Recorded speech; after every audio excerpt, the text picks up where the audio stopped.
जय शिवराय मित्रांनो, माझं नाव आहे सोपान आणि तुम्ही बघता आपलं YouTube चॅनल। तर मित्रांनो, आजच्या व्हिडिओमध्ये आपण बघणार आहोत की तुम्ही तुमच्या फोटोचं जे बॅकग्राऊंड असते ते कशा प्रकारे तुम्ही रिमूव्ह करू शकता।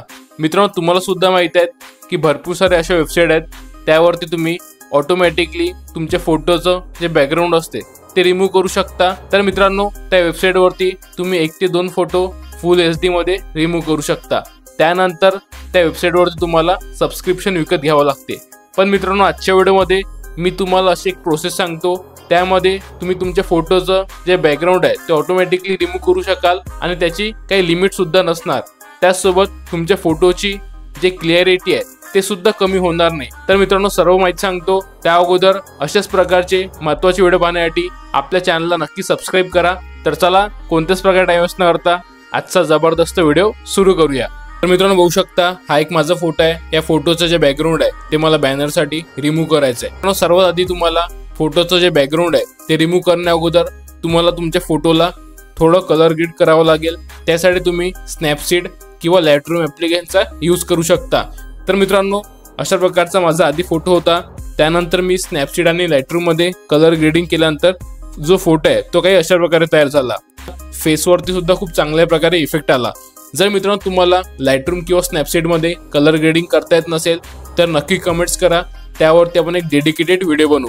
तर मित्रांनो, कलर ग्रेडिंग केल्यानंतर तुम्हाला जो फोटो आहे तो एकदा रिमिनी ॲप्लिकेशन मध्ये ऍड करायचा आहे। रिमिनी ॲप्लिकेशन मध्ये ऍड केल्यानंतर जो इन्हान्सचा इफेक्ट आहे तो तुम्हाला इथे ऍड करून द्यायचा आहे, जेणेकरून तुमच्या फोटोची जे क्लिअरिटी आहे ते अजून इन्हान्स होऊन जाईल।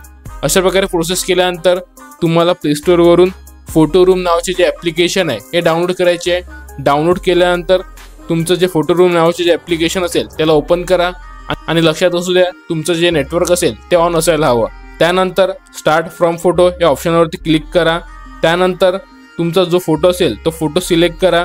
फोटो सिलेक्ट केल्यानंतर अशा प्रकारे ऑटोमॅटिकली जो फोटो आहे तो क्रॉप होऊन जाईल आणि इथे बघू शकता ट्रान्सपरंटच्या ऑप्शनवरती क्लिक केल्यानंतर जो फोटोची जे PNG आहे ते तुम्ही एकदम इझिली सेव्ह करू शकता।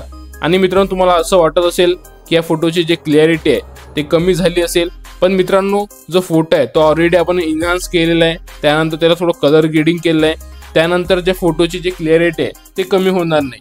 जेव्हा मित्रांनो मी मोबाईलमध्ये बॅनर किंवा व्हिडिओ बनवतो, सेम हेच प्रोसेस फोटो क्रॉप करण्यासाठी मी करत असतो। अशा प्रकारचे जे प्रोसेस आहे हे तुम्ही फॉलो करू शकता। जर तुमच्या फोटोच्या मध्ये अशा प्रकारे लोगो येत असेल तर तुम्ही तुमच्या फोटोची जी साईज आहे त्याच्या प्रकारे कमी करा आणि अशा प्रकारे तुमच्या गॅलरीमध्ये फोटोला सेव्ह करा। तर मित्रांनो, एकदम इझिली तुम्ही अशा प्रकारे जो फोटो आहे तुम्ही मोबाईलमध्ये क्रॉप करू शकता आणि अनलिमिटेड फोटो इथे तुम्ही क्रॉप करू शकता।